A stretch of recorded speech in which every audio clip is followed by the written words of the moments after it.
हुई है। आम यात्रियों का जीना मुहाल हो रखा है। उसका एकमात्र कारण रेलवे के द्वारा लिए जा रहे तुगलकी फैसले हैं। टिप्पणी सख्त लग सकती है, लेकिन जिस प्रकार की तकलीफ से इस समय छत्तीसगढ़ के यात्री गुजर रहे हैं वो वास्तव में ही सिरहन पैदा करता है। जब मन आ रहा है तब ट्रेनों को निरस्त किया जा रहा है। 36 से ज़्यादा ट्रेनें हैं इस समय पर जो छत्तीसगढ़ से गुजरती थी और जिनको पिछले 2-3 महीने से निरस्त किया जा रहा है। हर 15 दिन बाद 15 दिन के लिए उनके निरस्तगी के फरमान जारी कर दिए जाते हैं। कभी भी कोई भी ट्रेन निरस्त किए जाने का आदेश आ सकता है। सिलसिला लगातार जारी है। दूसरा हलाकान आदमी इसलिए कि एक तो ट्रेनें नहीं चल रही हैं, वो जो चल भी रही हैं वो भी 4-4, 6-6, 8-8 घंटे के विलंब से चल रही हैं। व्यक्ति की समझ में नहीं आ रहा है कि वह अपनी ज़रूरत के लिए अगर यात्रा करना चाहे तो रेलवे को माध्यम के तौर पर चुने या ना चुने। अपने ही यात्रियों के प्रति रेलवे का यह व्यवहार अपने आप में आश्चर्य पैदा कर रहा है कि आखिर भारतीय रेल छत्तीसगढ़ के संदर्भ में करना क्या चाह रही है। इस मुद्दे को लेकर तमाम जनप्रतिनिधि अपने अपने स्तर पर आवाज़ उठा चुके हैं। प्रदेश के मुख्यमंत्री भूपेश बघेल स्वयं रेल मंत्री से बात कर चुके हैं। इसके बावजूद भी फैसले में कोई बड़ा बदलाव आता हुआ नहीं दिख रहा है। कल भी रायपुर में कांग्रेस विधायक विकास उपाध्याय के नेतृत्व में प्रदर्शन किया गया, ज्ञापन सौंपा गया, लेकिन उसका नतीजे के तौर पर कोई कदम उठाया गया वह सुनने में नहीं आया। तो कुल मिलाकर व्यक्ति के हिस्से में सिवाय परेशानी के इस मसले पर और कुछ आ नहीं रहा है। अभी जो राजनांदगांव से गुजरने वाली ट्रेनें थीं उनको भी अगले 3 दिन के लिए ऐसी 18 ट्रेनें जो कैंसिल कर दी गई। बताया गया है कि कुछ स्टेशन पे काम चल रहा है इसलिए इन ट्रेनों को कैंसिल किया गया है। लोग 2 महीने 3 महीने पहले से अपनी यात्राओं के दिन निर्धारित करके बुकिंग कराते हैं। टिकट अगर आकस्मिक मौके पर कैंसिल कराया जाए तो रेलवे के द्वारा पेनल्टी लगाई जाती है, पर रेलवे खुद जब ट्रेन निरस्त कर देता है तो उसके एवज में क्या यात्रियों को कोई जुर्माना के तौर पर भुगतान करता है? क्या वह स्वयं इसकी भरपाई करने के लिए कोई प्रयास करता है? ऐसा कोई उदाहरण देखने को नहीं मिलता। लेकिन आम आदमी के हिस्से में हमेशा परेशानी देने के संदर्भ में जैसे रेल प्रबंधन आतुर ही हो रखा है। हर एक हिस्से में परेशानी है, दिक्कत है, हलाकान है। बताया ये जाता है इन रेलवे के संदर्भ में कि ये रेल इसलिए कैंसिल की जा रही है क्योंकि पूरे देश को कोयला उपलब्ध कराया जाना है।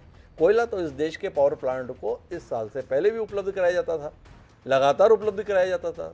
तब तो ऐसी नौबत कभी नहीं आई कि ट्रेनों को निरस्त करना पड़ा हो।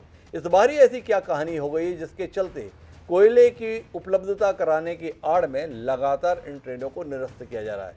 वस्तुतः जरूरत ऐसी है या कुप्रबंधन इस जोन में इस प्रकार से हो रखा है जिसके चलते इन यात्री ट्रेनों को निरस्त किया जा रहा है? यह सवाल लोगों के जहन में।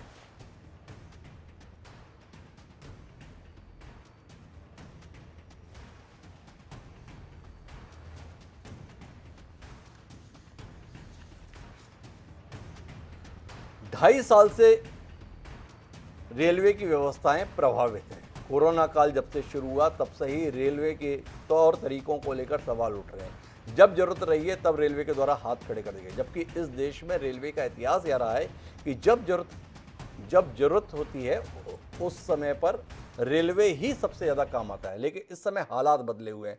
हमारे साथ कांग्रेस के विधायक विकास उपाध्याय जुड़ गए हैं, उनसे ही समझने की कोशिश करते हैं। कल उन्होंने प्रदर्शन भी किया, रेलवे के अधिकारियों से मुलाकात भी आप करने के लिए गए थे। क्या कह रहे हैं? प्रदर्शन का ही सिलसिला चलेगा या समाधान की कोई उम्मीद भी विकास जी आप देख पा रहे हैं?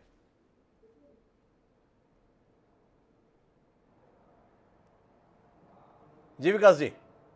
देखिए हिमांशु जी, पिछले 2.5 साल से छत्तीसगढ़ में चलने वाली लोकल ट्रेनें, पैसेंजर एक्सप्रेस, लोकल ट्रेनें, पैसेंजर एक्सप्रेस, तमाम ट्रेनें बंद कर दी गई है।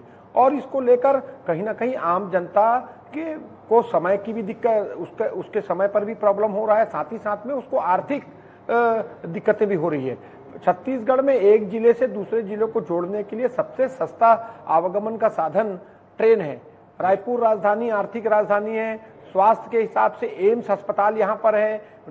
छत्तीसगढ़ का सबसे बड़ा अस्पताल, सरकारी अस्पताल मेकाहारा यहाँ पर है। लोग अपने पेशेंट को अन्य जिलों से यहाँ पर लेकर आते हैं। रोज लोग एक शहर से दूसरे शहर रोजगार के लिए जाते हैं और शाम के अपने घर वापस जाते हैं। आज उन लोगों को कम से कम जो पहले 100 रुपया लगता था, आज 800 से 900 और 1000 रुपया लग रहा है। शादी में जो लोगों ने ट्रेन बुकिंग की थी, जो 1 साल पहले 1.5 साल पहले बुकिंग होती थी, वो अब वो ट्रेनों को अचानक से रद्द कर दिया जाता है। कोई आदमी इंटरव्यू के लिए आ रहा है, कोई परीक्षा के लिए आ रहा है, मतलब आप समझ लीजिए आवागमन के तमाम रास्ते अवरोध कर दिए गए हैं और बंद कर दिया गया है। हम तो कल जीएम के नाम से हम लोगों ने एक चिट्ठी लिखकर बात कही है कि जल्द से जल्द ट्रेन को चालू कीजिए, नहीं तो हम लोग यहाँ के जो 10 सांसद भारतीय जनता पार्टी से चुनाव जीत कर आए हैं, उनसे हम लोगों ने चिट्ठी लिखकर मांग की है कि आप केंद्र सरकार से, रेल मंत्री से, प्रधानमंत्री जी से बात करें और जल्द से जल्द यहाँ पर ट्रेनों को चालू कराने की बात कहें। पहले जब यूपीए की सरकार थी, छोटे छोटे स्टेशनों में एक्सप्रेस ट्रेन को रुकवाने का हम लोगों ने काम कराया, लेकिन अब क्योंकि जनता की सहूलियत के लिए वो काम हम लोग चाहते थे, वो काम हुआ, लेकिन अब ट्रेन पूरी तरीके से बंद है। कहीं ना कहीं आम आदमी को इसका नुकसान उठाना पड़ रहा है। आपसे समझने जगह विकास जी, क्या आप समझ पा रहे हैं कि आखिर रेलवे प्रबंधन इस प्रकार का कदम उठा क्यों रहा है?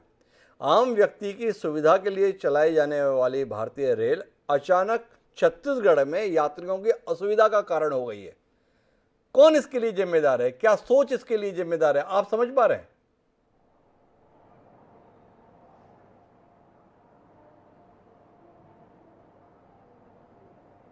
जी विकास जी, देखिए ट्रेन जो मालगाड़ी है उसके हैवी ट्रैफिक को लेकर, उसके ट्रेन जो मालगाड़ी है जो ट्रांसपोर्टिंग के लिए ट्रेन चलती है, उसके हैवी ट्रैफिक के लिए पैसेंजर ट्रेन को यहां पर रद्द करने का काम, बंद करने का काम केंद्र सरकार विभाग, रेल विभाग के द्वारा किया जा रहा है। उनको मोटी रकम मिल रही, उनको ज्यादा मुनाफा ट्रांसपोर्टिंग में दिख रहा है, लेकिन सहूलियत ट्रेन जनता के लिए बनी थी। आप सरकार को या विभाग को अपनी व्यवस्था, जैसे जैसे देश बढ़ेगा, प्रदेश बढ़ेगा, अपनी व्यवस्था उनको करने की आवश्यकता थी, लेकिन वो आवश्यकता को पूर्ण करना छोड़ सरकार जो पैसेंजर ट्रेन है उसको बंद करने का काम, जिससे लोग आवागमन करते हैं, जो लोगों की सहूलियत का जरिया था, उसको बंद कर दिया। तो आपका मानना है कि यात्रियों की सहूलियत को दरकिनार करते हुए रेलवे मुनाफे पर ध्यान दे रहा है, इसलिए मालवाहक गाड़ियों को चलाने की प्राथमिकता दी जा रही है वनस्पत यात्री गाड़ियों को। यही मायने आपके विकास जी?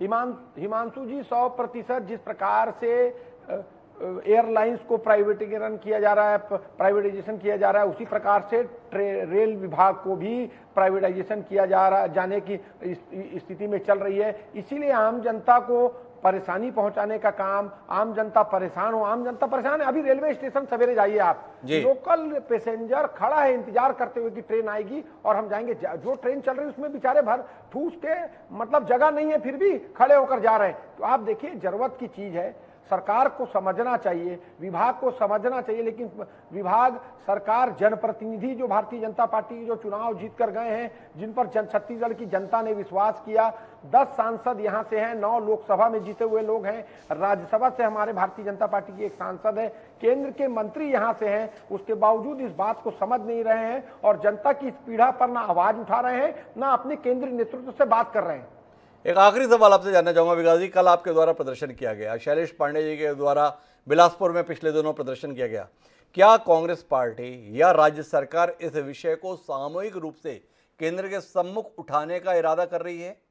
क्या इस संदर्भ में कोई आगे कदम उठाना की अपेक्षा हम आपसे कर सकते हैं? क्योंकि तकरीबन 3 महीने होने जा रहे हैं छत्तीसगढ़ के लोगों को यात्री ट्रेनों की उपलब्धता न होने के कारण परेशान होते हुए।